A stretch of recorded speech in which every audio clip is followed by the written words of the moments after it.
আজকের ভ্রমণ পুণ্যতীর্থ ভারত গ্রন্থ থেকে। এটি বেলুড় মঠের সংঘাধ্যক্ষ কর্তৃক সর্বস্বত্ব সংরক্ষিত। রচনা রামকৃষ্ণ সংঘের প্রয়াত সন্ন্যাসী স্বামী দিব্যাত্মানন্দজি মহারাজ। গ্রন্থ পাঠে শ্রী দেবজিৎ বর্মন। ভগবত পথের পথিকদের কাছে ভারতের হিন্দু তীর্থস্থানগুলির আকর্ষণ প্রবল ও চিরন্তন। এর সঙ্গে দুর্গম তীর্থগুলির দর্শনের মধ্যে অ্যাডভেঞ্চার মনোভাবের পরিতৃপ্তি, নৈঃশব্দ সৌন্দর্যের রূপ উপভোগ থাকে। দিব্যাত্মানন্দজির বিবরণে সব দৃষ্টিভঙ্গিরই ছোঁয়া রয়েছে, তবু প্রধানভাবে ফুটে উঠেছে জ্ঞান অনুসন্ধিৎসু এক ভক্ত সন্ন্যাসীর পর্যবেক্ষণ। 1348 বঙ্গাব্দে তিনি ভারতের তীর্থাদি ভ্রমণ করেছিলেন।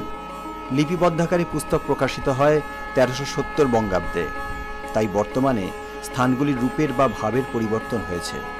এই পরিবর্তন মহাকালের প্রতি পদক্ষেপেই ঘটছে। নিত্য পরিবর্তন আছে বলেই এই সংসার জগৎ নামে অভিহিত। এই পরিবর্তনের কথা স্মরণ করলে বর্তমান ভ্রমণকারীর কোনো অসঙ্গতি দৃষ্টিগোচর হবে না। আপনারা শুনছেন দেবভূমি ভারত, ভারতবর্ষের অনন্য কথা।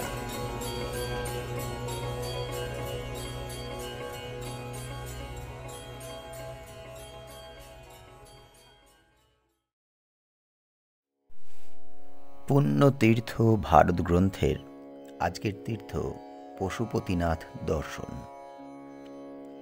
1333 সালের ফাল্গুন মাস, শিব চতুর্দশীর সময় এই উপলক্ষে নেপালে পশুপতিনাথ দর্শন হয়। বহু যাত্রীর সমাবেশ। আমিও যাত্রা করিলাম। সঙ্গে কেহ ছিল না। মোগলসরাই প্যাসেঞ্জারে মোকামা ঘাট আসি। স্টিমারে গঙ্গা পার হইয়া সমস্তিপুর ট্রেন ধরিলাম। ভোরবেলার সময়। সারাদিন গাড়ি চলিল। সন্ধ্যায় শিগৌলিতে গাড়ি বদল করিয়া রক্সৌলে আসিলাম। অন্ধকার রাত্রি, আকাশ মেঘাচ্ছন্ন, টিপ টিপ বৃষ্টি পড়িতেছে। কিছুই দেখা যায় না। রক্সৌলের ট্রেনে একজন ভদ্রলোকের সঙ্গে আলাপ হয়। তিনিও পশুপতিনাথ দর্শনে যাইতেছেন। দুইজনেই একসঙ্গে যাইব ঠিক করিলাম। স্টেশনে আমরা অপেক্ষা করিতেছি। কোথায় যাইব, কেমন করিয়া যাইব, এসব ভাবিতেছি। বাজার প্রায় 2 মাইল। বাজারেই ধর্মশালা। কয়েকজন নেপালি বাজারে যাইতেছিল। বলিল, চলো আমাদের সঙ্গে, বাজারে পৌঁছাইয়া দিব। চারিদিক অন্ধকার, টিপ টিপ বৃষ্টি পড়িতেছে। আমরাও তাহাদের অনুসরণ করি। পরস্পরকে দেখা যায় না। কোনো প্রকারে বাজারে আসি। লোকে লোকারণ্য ধর্মশালাটি, ন স্থানং তিলধারণম। 3 তলার উপরেও স্থানাভাব। এক কোণে 2 জন ভদ্রলোক জিনিসপত্র সহ বসিয়া আছেন, যেন কাহার জন্য অপেক্ষা করিতেছেন। আমাকে দেখিয়া জিজ্ঞাসা করিলেন, আপনি কি রামকৃষ্ণ মিশনের সাধু? বলিলাম, হ্যাঁ, পশুপতিনাথ দর্শনে যাইব। একজন ভদ্রলোক বলিলেন, আমরাও পশুপতিনাথ দর্শনে যাইব। আমাদের একজন চৌকিদারের খোঁজে গিয়াছে একটু থাকিবার ব্যবস্থার জন্য। কোথাও স্থান নাই। বেশ তো, আপনি আমাদের সঙ্গেই থাকিবেন। বলিলাম, আমার সঙ্গে আরও একজন ভদ্রলোক আছেন। তিনি বলিলেন, সে ব্যবস্থাও হইবে। কিছুক্ষণ পরেই ভদ্রলোক চৌকিদার সহ আসিলেন। চৌকিদার নিজের ঘরটি খুলিয়া দিল। সকলেই আপন আপন বিছানা করিলাম। জিজ্ঞাসা করিলাম, কেমন করিয়া জায়গার ব্যবস্থা হইল? তিনি বলিলেন, কেন, চৌকিদারকে কিছু দিতে হইল? ভালোভাবেই বিশ্রাম করিলাম। পরদিন নেপাল যাওয়ার অনুমতিপত্র লওয়া হইল। 4 পয়সা দিলে একটি নেপাল সরকারের ছাপসহ টিকিট পাওয়া যায়। সকলেরই টিকিট আনা হইল। পরে জানিলাম, এই 3 জন ভদ্রলোক ছাপড়ায় থাকেন। পাটনা শ্রী রামকৃষ্ণ আশ্রমের অধ্যক্ষ স্বামী জ্ঞানেশ্বরানন্দ মহারাজ ও প্রশান্তানন্দ মহারাজ মাঝে মাঝে ছাপড়ায় আসিয়া দুর্গাবাড়িতে ভজন ও শাস্ত্রাদি পাঠ করিয়া থাকেন। এই সূত্রেই তাহারা মিশনের সহিত পরিচিত। একজন ভদ্রলোকের নাম যতীন্দ্রনাথ সুর। ছাপড়ায় তাহার ঔষধের দোকান আছে। তিনি কিছু ঔষধও সঙ্গে আনিয়াছেন, পথে দরকার হইতে পারে। গণেশবাবু তাহার বন্ধু, তাহারও ঔষধের দোকান, ছাপড়া হইতে প্রায় 20 মাইল দূরে। তৃতীয় ব্যক্তি যতীনবাবুর কর্মচারী। রক্সৌলে একজন নেপালি বণিকের সঙ্গে তাহাদের বিশেষভাবে পরিচয় হয়। ভীমফেদিতে তাহার বাবার বড় দোকান।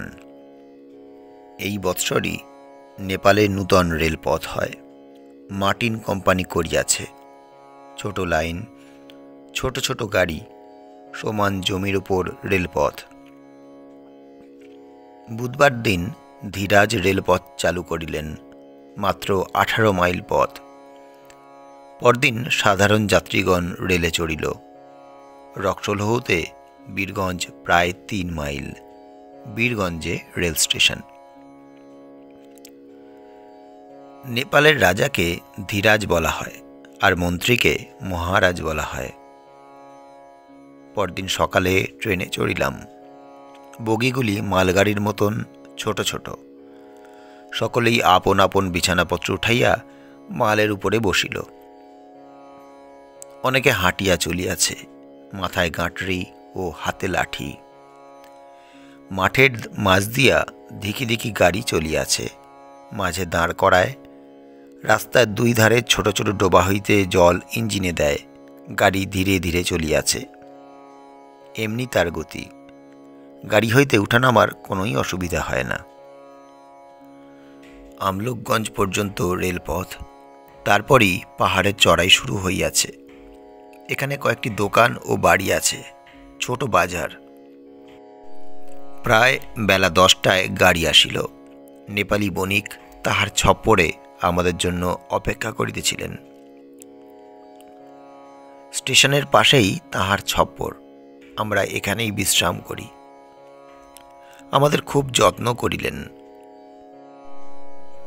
বৈকালে ভদ্রলোকের পিঠে একটি ব্যথা হওয়াতে খুবই কষ্ট পাইতেছিলেন। যতীনবাবু ঔষধ দিলেন। গণেশবাবু গরম জলে সেঁক দিলেন। ভদ্রলোকের খুবই আরাম হয়। পরদিন আমরা রওনা হইব হাঁটা পথে। নেপালি ভদ্রলোক যতীনবাবুকে বলিলেন, আপনারা আমার গাড়িতে আসুন। তাহারা আহার আনতে যাইবেন। আমরা প্রথম পরিচয়ের ভদ্রলোক ও আমি পাহাড় চড়াই উদরাই করিয়া চলিয়াছি। সারা দিন পথ চলিয়াছি। সন্ধ্যায় ভীমফেদিতে নেপালি ভদ্রলোকের দোকানে আশ্রয় লইলাম। কিছুক্ষণ পরে যতীনবাবুরা আসিলেন। আমাদের দেখিয়া খুবই আশ্চর্য হইলেন। এত শীঘ্র কি করিয়া আসিলাম? সারা দিন হাঁটিয়াছি, কোনোই কষ্ট নাই। এদিকে ঠান্ডা, রাস্তাও ভালো। যতীনবাবু বলিলেন, পথে সব দোকানে স্বামীজি স্বামীজি বলিয়া চিৎকার করিয়াছি। আপনাদের সন্ধান পাইলেই গাড়িতে লইয়া আসিব। সে রাত্রিটা বেশ আনন্দেই কাটিল। এখানে একজন নেপালি পণ্ডিতের সঙ্গে আলাপ হয়। পরদিন সকালে যাত্রা করিলাম। যতীনবাবু ও গণেশবাবু ডুলি করিলেন। প্রথমেই ভীমফেদির চড়াই, 1 মাইলের উপর।